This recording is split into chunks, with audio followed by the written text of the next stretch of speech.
is. He's here. I'm here. Go ahead, Mark. Roll. Oh, no, I was just We pulling up start the and end stats so on we could. time, except when I'm late. Sorry. No worries. So let's see. Georgia stats, Atlanta. I get logged in here.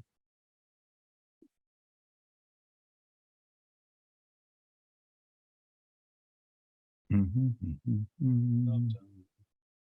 is the problem with having as many windows open as I have. The internet goes very slow. I hear there's a correlation between the window number and the intelligence you carry. So Well, I must be brilliant then. that was really my point. Well, I appreciate that. All right. Brett, go for it. Well, let's talk something controversial first. You want to go there and then we'll come back? Oh, sure. All right. So who's Robert Kiyosaki? Author of Rich Dad, Poor Dad. All right. So Okay. Robert Kiyosaki makes this. Go ahead, Rick. What? He also wrote Cash Flow Quadrant, which is genius because it basically graphs out what it looks like to have a passive fueled experience in life and the difference between a job, self-employed. Great book, Cash Flow Quadrant. Mm-hmm. So he's somewhat credible, right? So he went online and said that he believes the Airbnb is going to lead a total market meltdown. And I found it kind of paradoxical, if you will. But then I started thinking about it a little bit, and I really don't believe there's going to be a total market meltdown over Airbnb. But I did think about this, and it made me think about, I think a lot of people bought Airbnb properties as hobbies. Like, I would love to have a house in Charleston, so I'll buy an Airbnb and then I'll lease it out, except when I want to be there. But I bought it as a hobbyist, not as a business deal. Yeah, it's better. It's a way to justify the purchase. Yeah. I bet you there's a lot of people in property that legislation is making short-term rental really difficult, and they're not managing them very well. So what's that look like? Totally debatable. Do I think the market's going to crash because of it? I don't. I think they would just turn them into long-term rentals or sell them. But I thought, I always read this stuff with a grain of salt. What's the opportunity, right? Like, what do you think the opportunity in this conversation is? Depends on the margin, how much debt to equity they have, and based on when they bought it and how much appreciation. To me, that's what's kept foreclosure rates really low, is that there's been so much appreciation. There's ample margin to even liquidate your property at a discount and not lose out. I say a discount relative to today's valuation. The question is this like a domino? You know, the first domino is a series of foreclosures that lead to a series of foreclosures that lead, there's your question. And where are they located, and what percentage of the market do they represent that potentially tips the next domino in that market area based on comp values on your street? So think about this, and remember, one of the goals in life is to pay attention around you, right? So make fun of me all you want, but I'm a Dallas Cowboy fan, and I flew to Dallas to go to the game this weekend and back.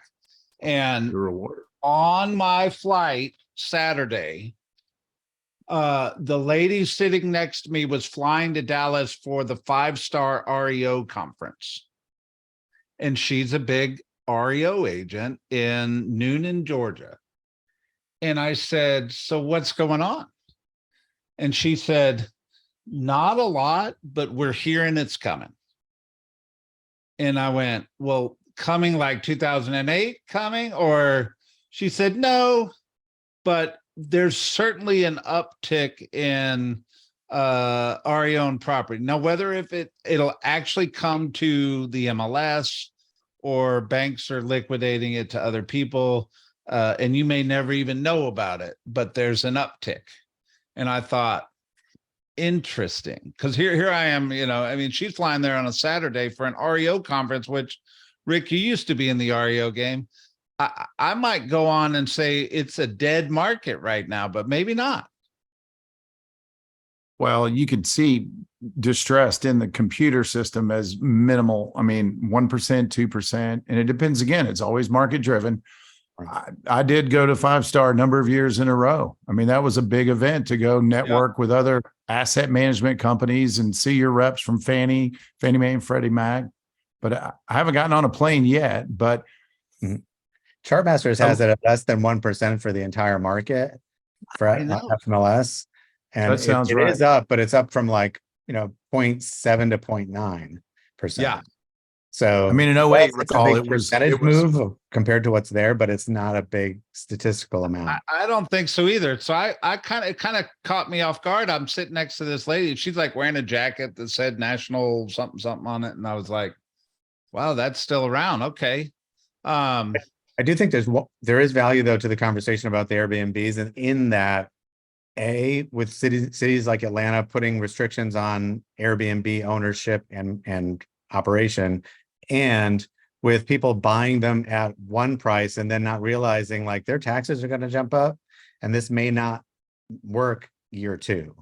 Or they may just decide this is not for me. I do not like being a property manager for an Airbnb. So I think there's going to be opportunity to shake loose some listings with those. absolutely. Yeah. So here's the tweet he put out, or the X, or whatever you call them these days. Airbnb to lead real estate market crash. If you want a new home, your happy days are around the corner. Same for rental property. The best time to get rich is in a crash. Good luck. Is he trying to instigate or I thought that when I first read it, I was like, he only sells books when people need his information. yeah, So it caught me off guard, but that's why I was like, let's start with some controversy, Mark. Let's go. I will say this. Here's my experience with economic crashes, having been around for almost 30 years as a working salesperson. They're slow and then sudden. So you do have to pay attention. So little things are big things as they start doubling. If it goes from 1% to 3%, at some point you better pay attention. And like anything else, if volume's down and you're not capturing your unfair share, you should pay attention like today. Yep. All right. Fulton County, 754 active inventory, 111 under contract, 263 on the pending, closings at 249. Not a lot of movement here. I always try to just look at the lines. Are we up, down? It certainly looks like the closing line is starting to trend down. The pending line is starting to trend down. I call that seasonality. It's not like these were drastic ups and drastic downs. This is a slow burn down, which is typical of this time of year. Inventories coming up, which is typical of this time of year. So to me, the story of the numbers I see right now is seasonality. Anything you see in that? That's it. It's just kind of the same old. It's just, I think what we're looking at is the result of 30 days ago when, August was really hot and there wasn't a whole lot of activity. I do think as inventory goes up and the weather gets cooler, we'll see more activity, but it's still going to be limited by the amount of inventory. Oh, 100%, 100%. All right. So this is, let me narrow it down here. This is DeKalb. We've got, let me get over here. And we've been doing this a while. 430 active, 73 under contract, which kind of spiked back up over 2 low weeks in this county. Actually, yeah, 2 low weeks. So for the last 2 weeks, I was a little nervous about this county, yet pendings spiked are pretty constant, but the closings, it was a little low last week, which we could have made the statement it was Labor Day, but we're coming in at 161. I mean, yes, there's weeks in here it was much higher, but here's 2 weeks where it was lower in the middle of August. So I don't think anything drastic here. Mm-hmm. Let me hit Cobb real quick and then we'll jump into some of this other talk.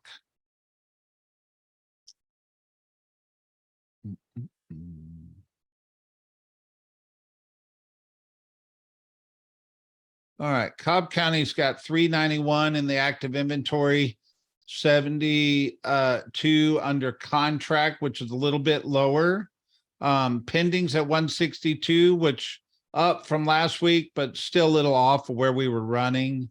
And the closings at 171, which is definitely a down number from what Cobb County's been trending. So maybe school being back in session, Cobb County is much more of a school driven market, that the numbers are showing up that way.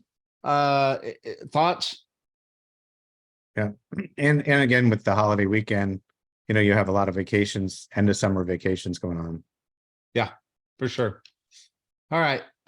Big story, seasonality, nothing crazy, no big movements right now. So I don't see anything concerning in the numbers. I will say that, let me show one thing real quick. August came in at about 16% down of August last year. And I'm going to use a colorful word because I think it deserves a colorful word. But the fourth quarter last year sucked. And I think we have a real potential to outperform the fourth quarter of last year this year. And what I mean by that is, yes, the rates are higher now, but I think people were in shock and awe last year in the fourth quarter around the rates and didn't know what to do or make decisions, where I think people are used to the rates now and are making good decisions. I don't think we'll exceed September sales. I think we'll be off in September, but I think we've got a real potential to outperform the fourth quarter this year. Fight me, argue. What do you think? No, I agree. I agree because too. The buyers that are in the market now know what they're getting into. They're not the buyers that started in a much different market and then were thrust into this market. Yeah. So we're showing, we pulled these on September 11th, but we're showing August was down 16%. So instead of, and I could use some glasses, 8,300 sales, we came in at 7,000. 7,042. Yeah. So it was off about 1,300 units. However, I just feel like we've got a really good shot to finish this year strong. It's just my opinion. I agree. All right. Reality's coming, baby. It's Reality's coming. So, Mark, you want to take this one or you want me to go? No, I mean, look, the assumable mortgages were a thing, you know, back in the, 2008 to beyond 2012 timeframe, and it's becoming a thing again. And now there's this company, Rome, that is looking at helping buyers and sellers sort of navigate and facilitate those assumable mortgages. And of course, they'll gladly collect a 1% fee to do it. Yeah. So you don't need the company, but there's certainly, it's actually a mofer if you think about it.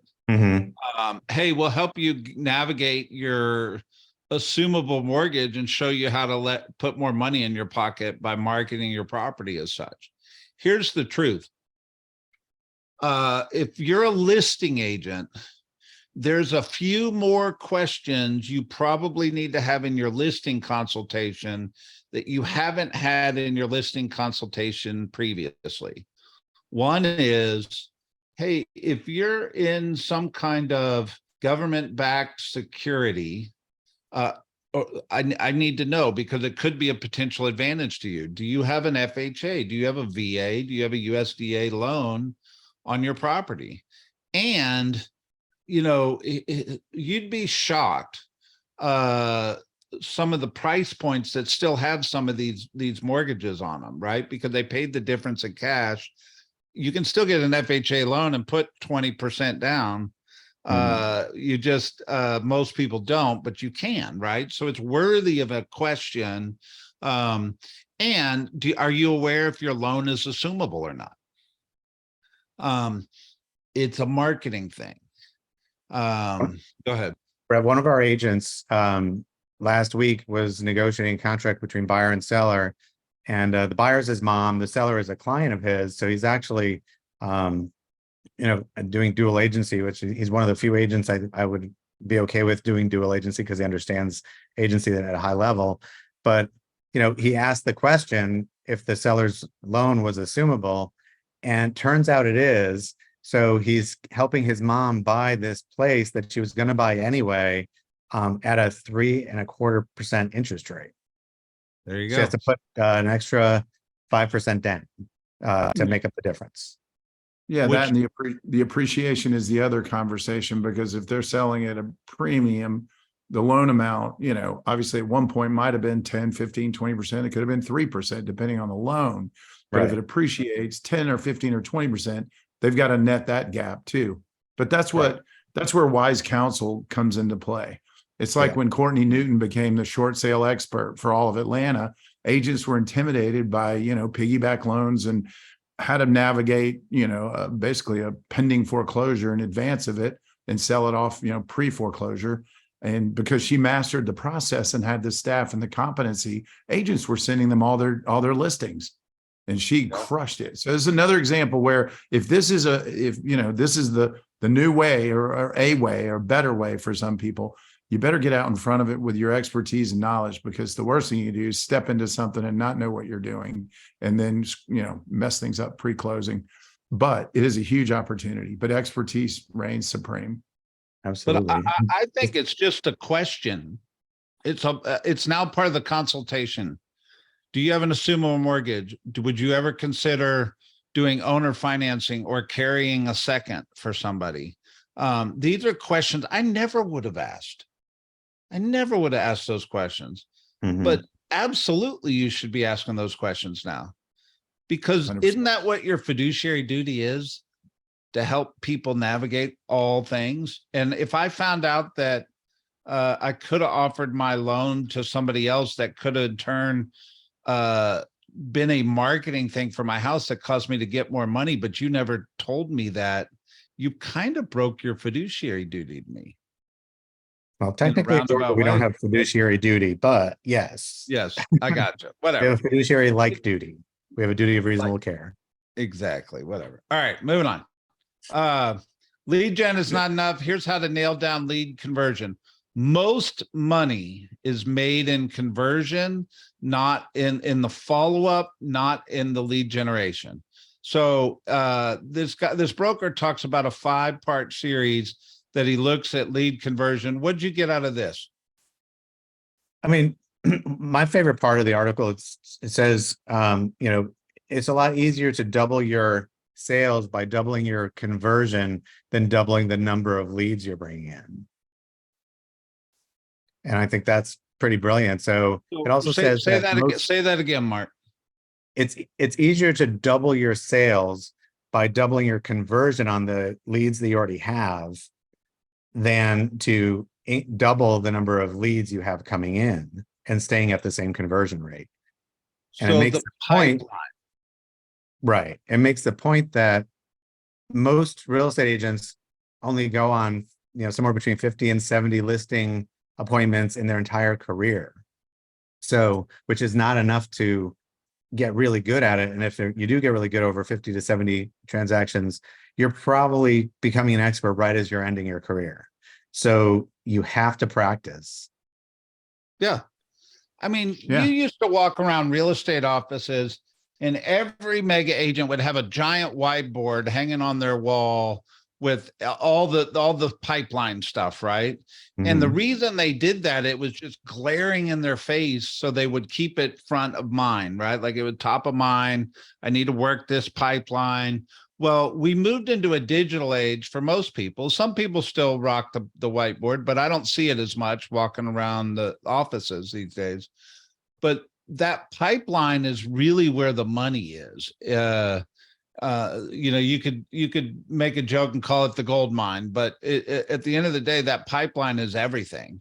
And technology with CRMs and smart plans and all this stuff is supposed to make us more efficient at lead conversion, yet it still requires us to do stuff inside all that, right? Yep.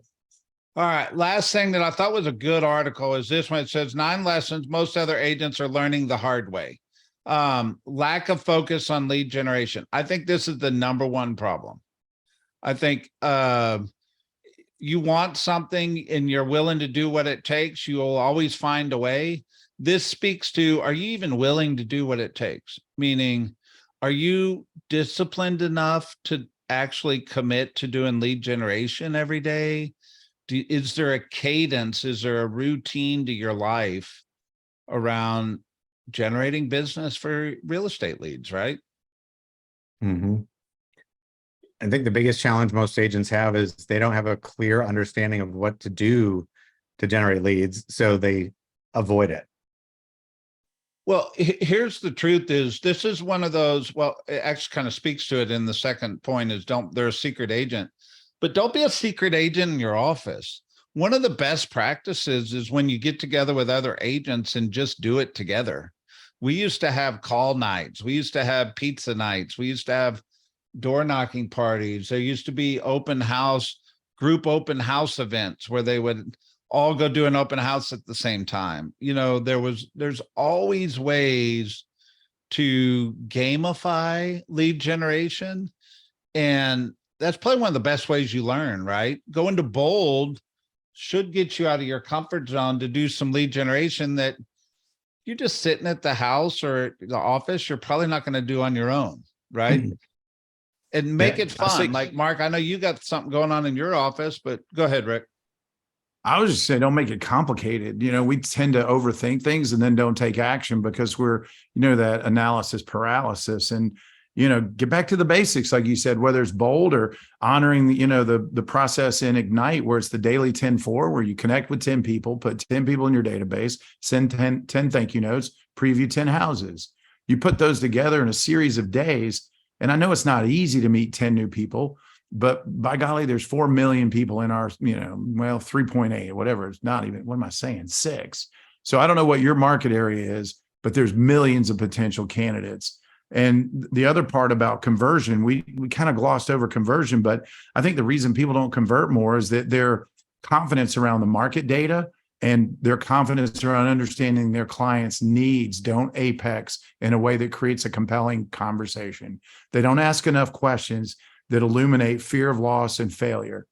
And if you can't hit that pain point, they're probably going to stay in a state of neutral, where, there's no risk in moving right now for a lot of people, even though there's pending fear around tomorrow.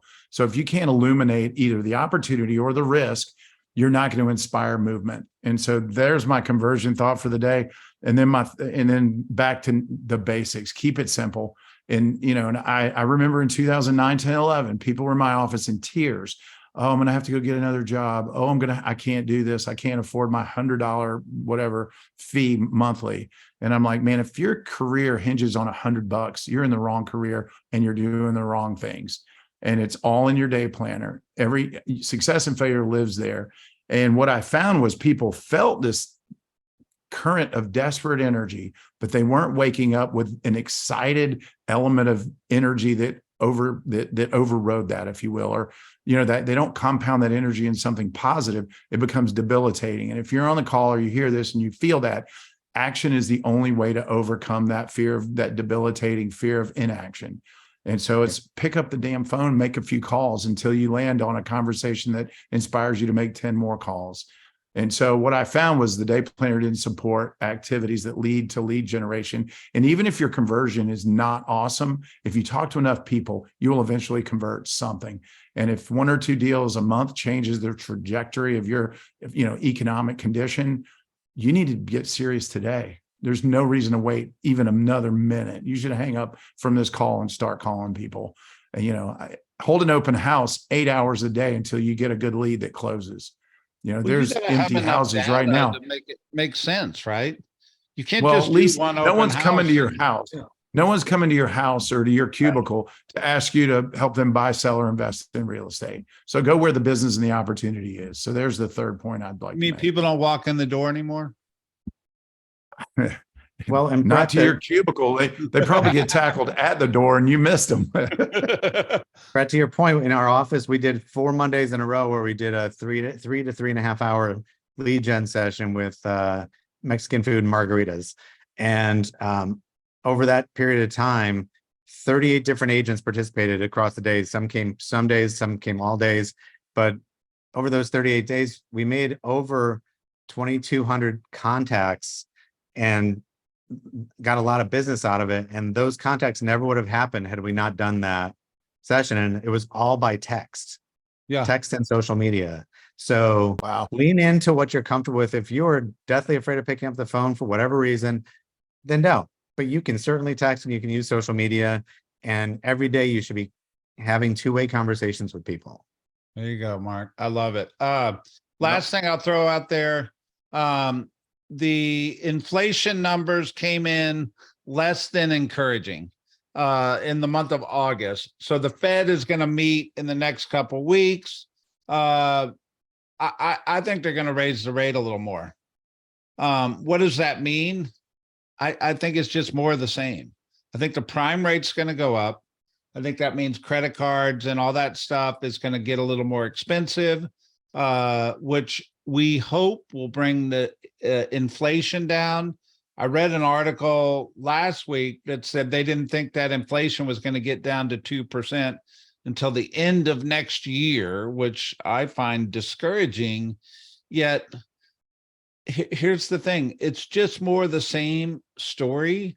And we're kind of immune to this story at this point, or the consumers are a little bit immune to this. They're not making their buying decision based on every headline that's coming out of the Fed. Could this mean you might see an interest rate with an 8 on it? Yeah, you might someday. I don't think it's going to be the end of the world. I don't think it's going to actually cause people not to buy and sell real estate. It just means the recovery is going to take a little bit longer. But we're anticipating 2024 to be a good year. I sat on this call at the beginning of the call saying, I think we can win in fourth quarter. Let's go win. But once again, good, bad, and different. We give it to you all on this call. Mark Jones, it's your week to co-host. You get the last word. Conversion, I think Rick touched on it, is my big thing that I'm preaching right now. If you don't know how to convert, you're at a disadvantage. So learn how to convert, and I'm going to teach you how in one statement. Here's what happens next, right? Set the stage for what happens next, take control of the conversation, and assume the close. That will go a long way towards converting your leads into clients. Love it. Thank you, gentlemen. Thank you, everybody, for coming. See you next week. All right. Take care.